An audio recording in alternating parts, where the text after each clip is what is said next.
We are taught to fear Medusa as a hideous monster whose gaze turns men to stone, but her terrifying form was actually the tragic result of a divine betrayal that punished a victim instead of her attacker. Long before she had serpents for hair, Medusa was a mortal priestess of breathtaking beauty, serving devoutly in the sacred temple of Athena. Her beauty was so legendary that it caught the attention of Poseidon, the powerful god of the seas, who coveted her for himself.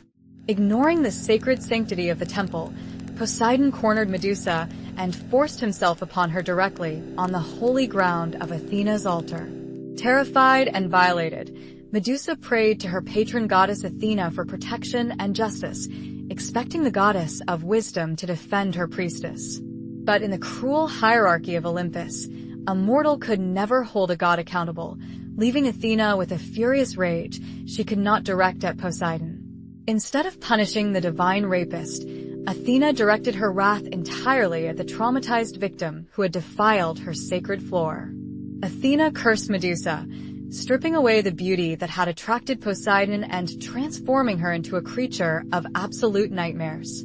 Her silken hair was transformed into a writhing nest of venomous vipers, hissing and snapping at anyone who dared to look upon her.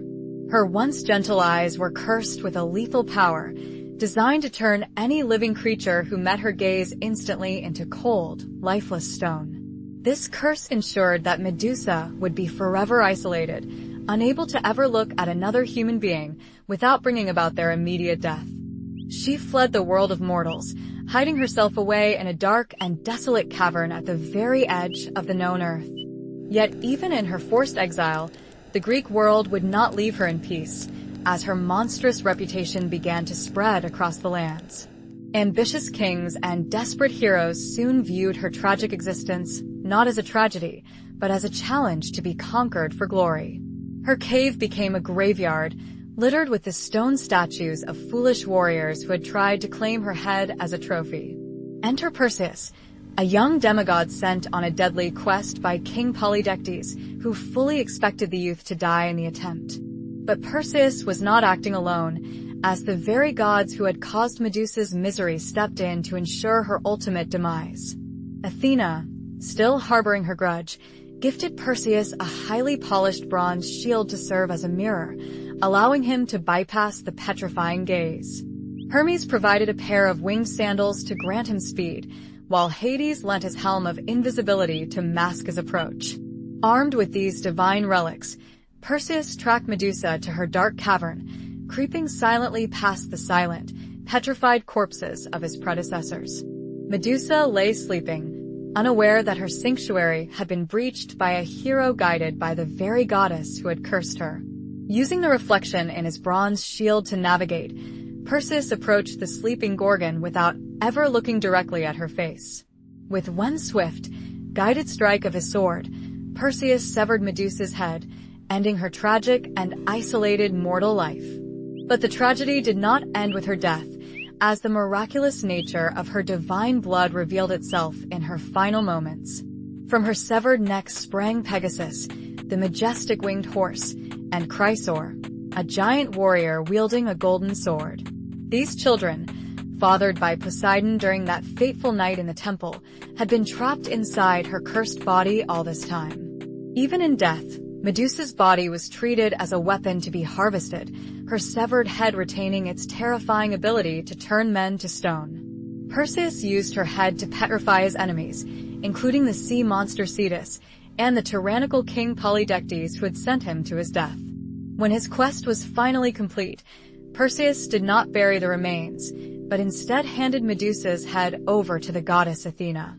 Athena mounted the severed head of her former priestess directly onto her Aegis shield, using her victim's face to strike terror into her own enemies. This final act cemented Medusa's transformation from a devout young woman into an eternal symbol of monstrous defense and terror. For centuries, classical art depicted her as a fanged beast with a protruding tongue, stripping away any memory of her original mortal humanity. It was only in the later Roman era, particularly through the poet Ovid, that her story of victimhood and divine cruelty was fully written down. This shift in perspective forces us to look past the fangs and the snakes, revealing the deeply uncomfortable power dynamics of the ancient gods. In the eyes of the Olympians, mortals were mere chess pieces, easily discarded to preserve the honor and pride of the divine ruling class.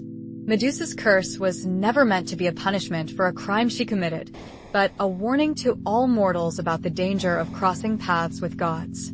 She was doomed to be remembered as the monster, while the god who violated her and the goddess who cursed her continued to be worshipped in grand temples. Her story serves as a chilling reminder of how easily history can rewrite a victim's trauma into a tale of villainy to protect the powerful. Ultimately, Medusa's true tragedy is that she was cursed twice, first by Athena's divine wrath, and forever after by a mythology that remembered her only as a monster to be slain.